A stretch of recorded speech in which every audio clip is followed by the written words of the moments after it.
Sorry बाबा, लेकिन मुझे नहीं लगता है कि मैं कल से ऑफिस आ पाऊंगा। जब तक फिर से आई मेरे सामने मुस्कुराकर खड़ी नहीं हो जाती, तब तक मेरी दुनिया यहीं है, ऑफिस नहीं। क्यों? मुझे नहीं लगता कि उसके बाद भी मैं ऑफिस आ पाऊंगा। I am sorry.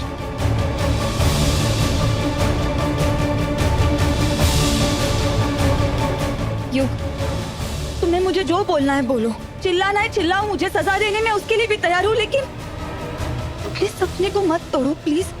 और सिर्फ तुम्हारा ही नहीं, तुम्हारे आई बाबा का भी सपना है। एक बार भरोसा कर लो प्लीज। ट्रस्ट? भरोसा? तुम मुझसे ट्रस्ट की बातें कर रही हो तन्वी? नेवर। आई मेरी जिंदगी है, मेरी ताकत है। उनकी एक स्माइल देख के ना मुझे ऐसा लगता है कि सब कुछ ठीक है।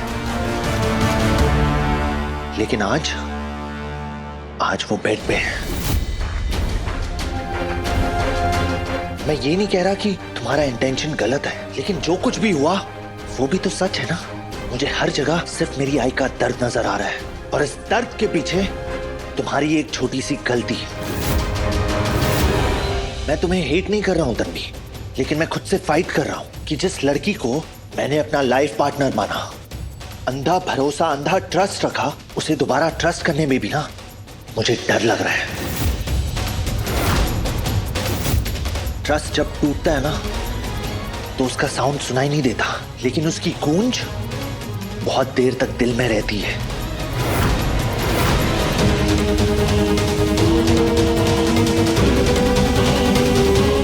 आई एम सॉरी टू से, बट अब मैं तुम पे दोबारा ट्रस्ट नहीं कर पाऊंगा तन्वी।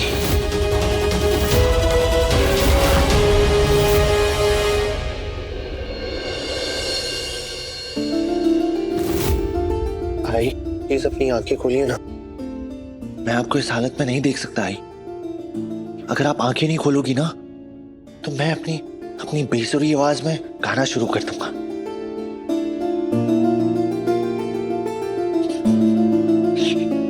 आई,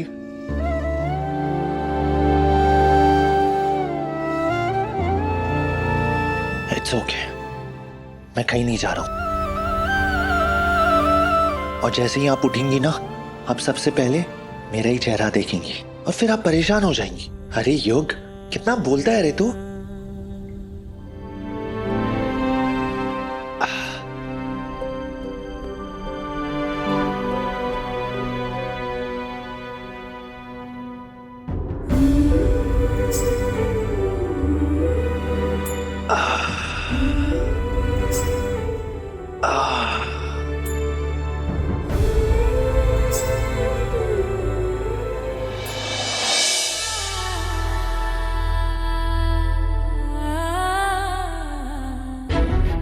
तुम मुझसे बात मत करो, गुस्सा रहो, मेरी तरफ देखो भी मत, पर तुम मुझे आई की बहू और अपनी पत्नी होने का फर्ज निभाने से रोक नहीं सकते। तन्वी के अगेंस्ट मैं एक और वर्ड नहीं सुनूंगा। वो इस घर की बहू है और मेरी पत्नी है।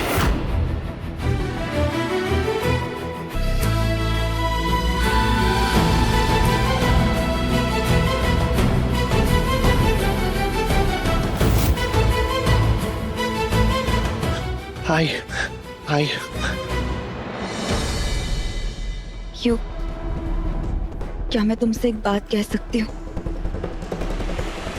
युग, ये क्या कर रहे हो? अब ना तुम आई के पास आओगी और ना मेरे पास। चली जाओ इस रूम से और फिर से मत आना यहाँ पे।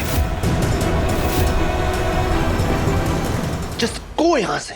मैं कहीं नहीं जाऊंगी, और आई को इस हालत में छोड़कर तो बिल्कुल भी नहीं। एक बहू होने का हक तुम मुझसे छीन नहीं सकते युग। कोई हक नहीं बचा है तुम्हारा इस घर में।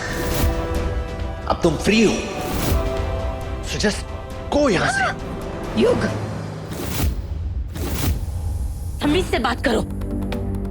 ये कोई तरीका नहीं है घर की बहू से बात करने का, कम से कम हमारे सामने तो नहीं। सीरियसली अक्का साहब, अब आप भी इसकी साइड ले रही हैं। बेटा, सही को सही और गलत को गलत बोलना किसी की साइड लेना नहीं होता है यू। और सही बात ये है कि तन्वी इस घर की बहू है और घर की बहू के साथ बदतमीजी करने का हक किसी को नहीं है।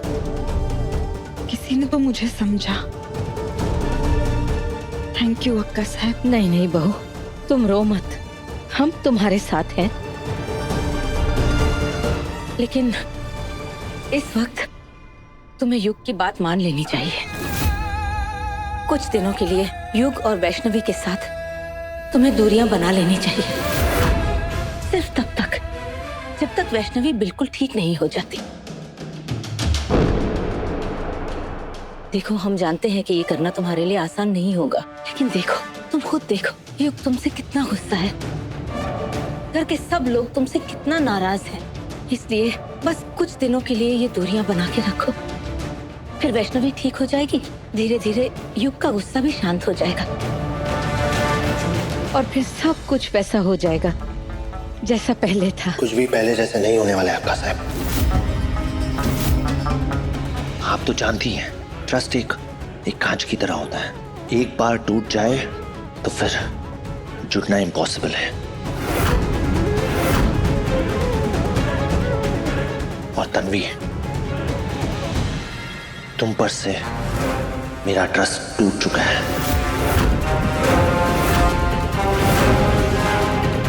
हमेशा के लिए।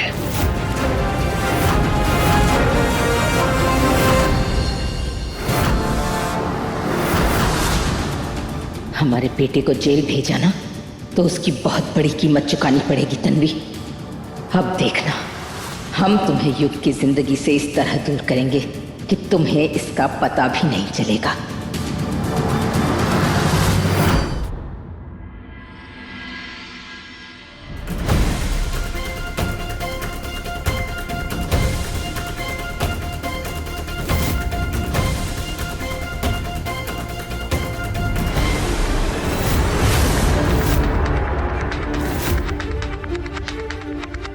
बाबा, आपने खुद देखा है मैंने युग को कैसे ऑफिस जाने के लिए तैयार किया था। आज आई के साथ जो कुछ भी हुआ वो सिर्फ एक हादसा था।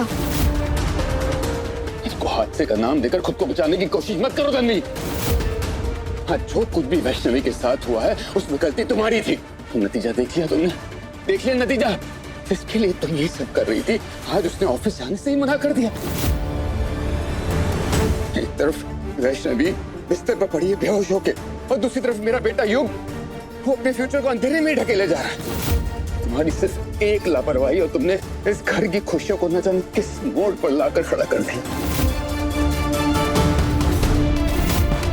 माफ करना वैष्णवी, हम ये बिल्कुल नहीं चाहते थे कि तुम यहाँ इस तरह बिस्तर पर पड़ी रहो। मन तो हमारा वो था कि वो मनहूस तन्वी तुम्हारी जगह यहाँ पड़ी होती, लेकिन ये भी ठीक है क्योंकि धीरे धीरे वो तन्वी तुम्हारे लिए तुम्हारी अपनी बेटी से भी बढ़कर होती जा रही थी। अब देखना कैसे एक झटके में हम तुम्हारा वो भरम तोड़ते हैं।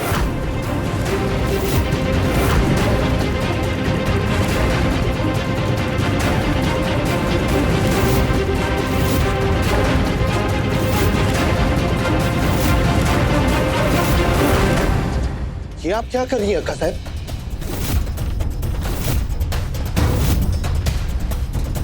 युग, ये बैंडेज है ना, ये ढीला था, ये ठीक से लगा के नहीं गया वो डॉक्टर, बस उसी को ठीक कर रहे थे। देखो ना, देखो, ये डॉक्टर लापरवाह है, देखो ना कैसा काम करके गया है। आप सही कह रही हैं अक्का साहब, मैं अभी डॉक्टर को कॉल करता हूँ। नहीं नहीं बेटा, तुम्हें परेशान होने की जरूरत नहीं है, हम अपना घरेलू लेप बनाकर वैष्णवी को लगा देते हैं, बिल्कुल ठीक हो जाएगी। और ये तुमने अपना क्या हाल बना रखा है युग, ये सब क्या है? ये सब घाव लगे हुए हैं, हम तुम्हारे लिए भी लेप बना के लगा देते हैं। नहीं अक्का साहब,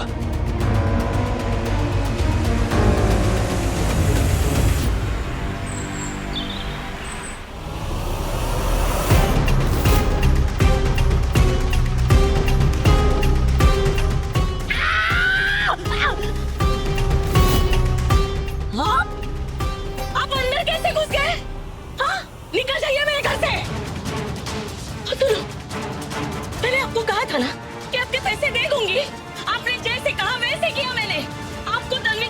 दिखा दिया। आपने देखा भी तन्वी की शादी कितने बड़े घर में हुई है। तो जाइए ना वहाँ, चैन से जीने दीजिए ना हमें। हाँ, देख तो लिया है मैंने, और वही देखकर मैंने एक नया हिसाब बनाया है कि अब तुम्हारे कर्ज का हिसाब बदल गया है। क्या? ऐसा नहीं हो सकता, तुम ऐसे पलट नहीं सकते। पलट तो सकता हूँ, क्योंकि ब्याज आदमी की हैसियत देखकर लगाया जाता है। जब ये मुझे पता चल गया है कि तुम्हारी बेटी बहुत बड़े घर की बहू है, तो फिर ब्याज की रकम छोटी नहीं होगी, पूरे 10 गुना होगी। 10 गुना? पागल हो गए हो क्या? कैसी बातें कर रहे हो? जैसे तुमने आज तक कहा मैंने किया है। लेकिन लगता है मुझे अभी पुलिस को बुलाना पड़ेगा। तो बुलाओ पुलिस को, करो फोन अभी। मुझे इन धमकियों से कोई फर्क नहीं पड़ता। और अगर पुलिस आ भी गई, फिर उसके बाद तुम्हारी बीमार बेटी को मुझसे कौन बचाएगा? परी के साथ तुमने क्या किया? मेरी परी। मुझे पता है तुम्हारी बेटी हॉस्पिटल में है और मेरे आदमी भी वही हैं, लेकिन टेंशन न लो, अभी तक उसे किसी ने हाथ भी नहीं लगाया। लेकिन अगर तुमने मेरी बात मानने से इनकार किया, तो तुम्हारा ये घर ही नहीं, तुम्हारी बेटी भी मेरी शर्तों का हिस्सा बन जाएगी।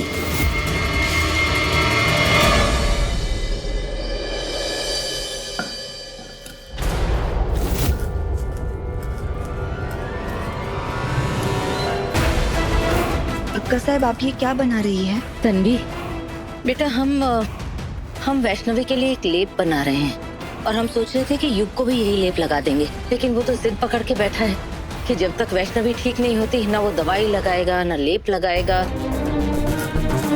अक्का साहब, मैं आई के पास बैठकर उनकी देखभाल नहीं कर पा रही हूँ।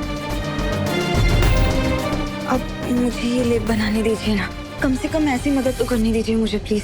हमें तो कोई समस्या नहीं है, लेकिन अच्छा होगा कि अगर तुम इन चीजों में ना पड़ो। युग को पता चल गया तो वो फिर गुस्सा हो जाएगा। अक्का साहब प्लीज मना मत कीजिए, मुझे बहुत बुरा लगेगा। एक बहू होने के नाते मैं अपनी सास के लिए कुछ नहीं कर पा रही हूँ। अगर आप मुझे ये भी नहीं करने देंगी तो मैं खुद को कभी माफ नहीं कर पाऊंगी। अरे अच्छा, अगर इससे तुम्हारा मन हल्का होता है तो ठीक है।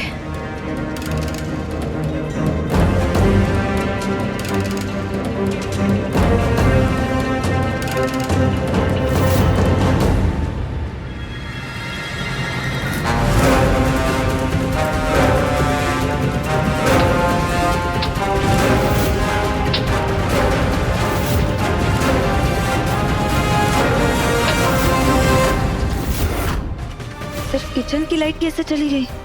हॉल में तो लाइट आ रही है।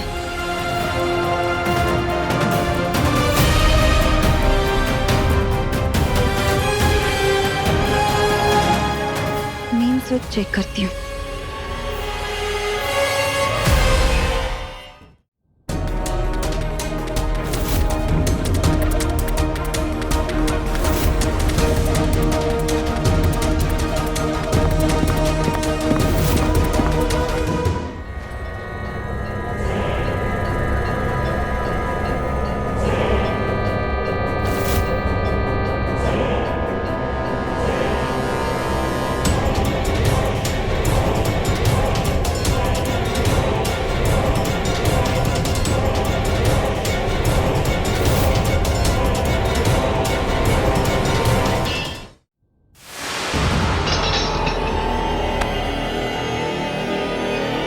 कैसे रहूं तुझसे अनजान, तू है समंदर लहर हूँ मैं, तुझसे मेरा हर अरमान, दिल की पहली प्यास है तो होके दूर भी पास है तू मिट्टी की खुशबू जैसे मैं बारिश की पहली बूंद।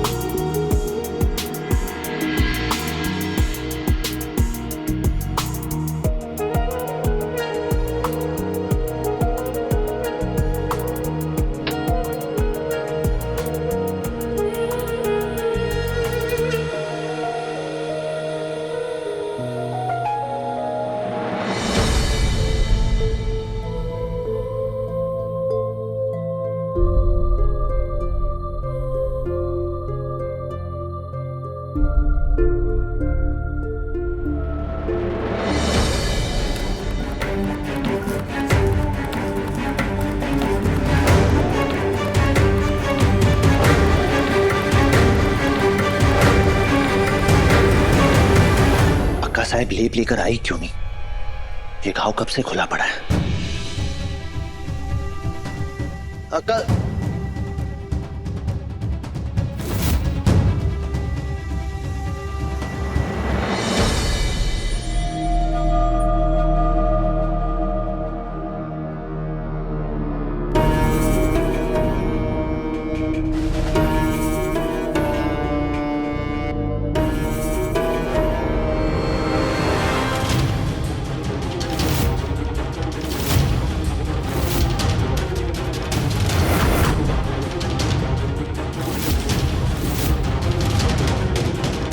तुम्हारी हिम्मत कैसे हुई आई?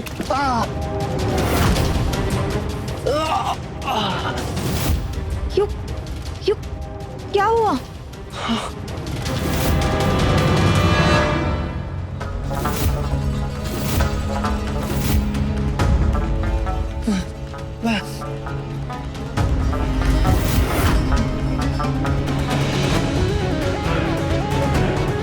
क्यों क्या हुआ? ये लेप क्यों निकाल रहे हो युग?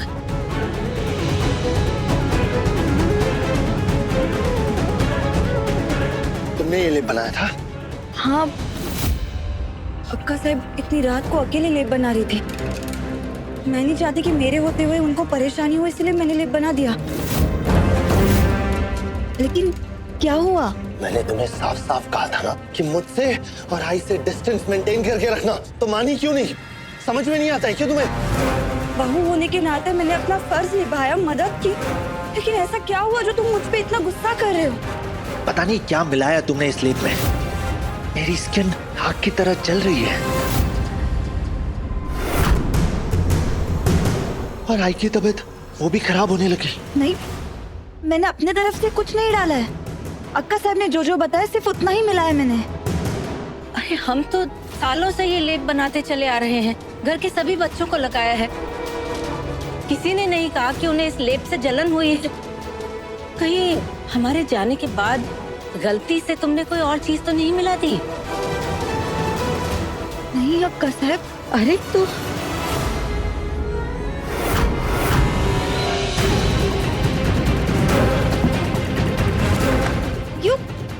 युग हाथ छोड़ो।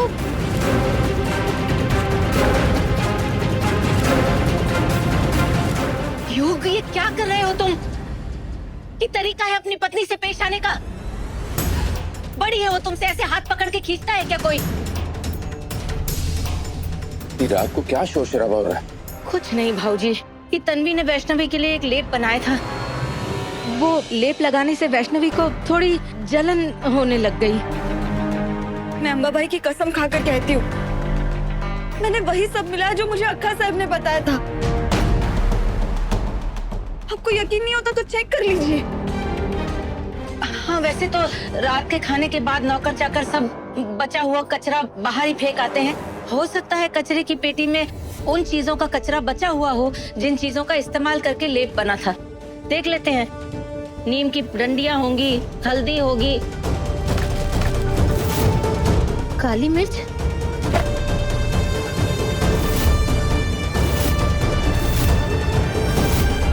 काली मिर्च का डब्बा, और वो भी 50 ग्राम। तुमने लेप में काली मिर्च मिलाई थी? नहीं, मुझे नहीं पता ये कहाँ से आया। मैंने इसमें कुछ नहीं मिलाया। अच्छा, क्यों? तुम्हें सच में लगता है मैं ऐसा कुछ कर सकती हूँ? तन्वी, हमने कितने विश्वास से तुम्हें वैष्णवी के लिए लेप बनाने दिया। तुमने ऐसे लापरवाही से अपनी... नहीं, मैंने आई को कुछ नहीं किया। डोंट कॉल हर आई। हिम्मत भी मत करना मेरी आई को आई बोलने की। किस हक से तुम उन्हें आई बुला रही हो? उन्होंने तुम्हें अपनी बेटी समझकर प्यार किया और तुमने बदले में क्या दिया? सिर्फ दर्द। आखिर क्या बिगाड़ा था मेरी आई ने तुम्हारा? क्यों किया मेरे आई के साथ ऐसा? इतना हेट क्यों तन्वी? मैं उनसे नफरत नहीं करती, खुद की आई से ज्यादा प्यार करती हूँ उन्हें। कम से कम एक बार विश्वास कर लो युग। विश्वास? कैसे करूं मैं विश्वास? सुनो, 1% भी ट्रस्ट नहीं है मुझे तुम पर। और आज के बाद मेरी आई के पास जाना भी मत। और उनके लिए कुछ भी मत करना। इनफैक्ट उनके लिए नहीं, इस घर में किसी भी मेंबर के लिए कुछ भी मत करना। तो बस इस घर के किसी एक कोने में ना बैठी रहना। तन्वी,